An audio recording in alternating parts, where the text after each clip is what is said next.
আসসালামু আলাইকুম প্রিয় বন্ধুরা, আপনারা জানেন থরসব বিল্লালের সাথে আমার যে কনভারসেশনটা হয়েছে সেখানে আমি বলছি, থরসব তুমি তোমার এই ধরনের কাজকে স্টপ করে মানুষের সেবামূলক কাজে তুমি চলে আসো।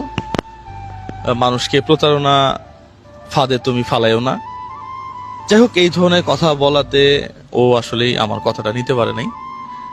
ফাইনালি আমি আজকে থেকে স্টপ হয়ে যাচ্ছি।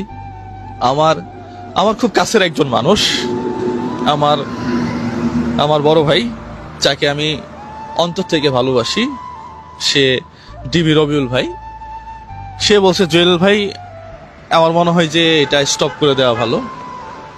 আমি বললাম ঠিক আছে ভাই, আমি আর এই বিষয়ে কথা বলবো না। আমি আমি আর যারা আছে তাদেরকে আহ্বান করতেছি, আপনারাও এই বিষয়টা নিয়ে আর বেশি বাড়াবাড়ি করেন না।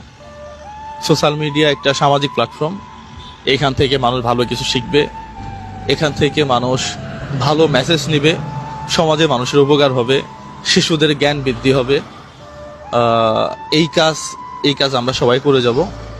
সবার জন্য শুভকামনা। প্রত্যেকেই যার যার অবস্থান থেকে স্টপ হয়ে যাবেন।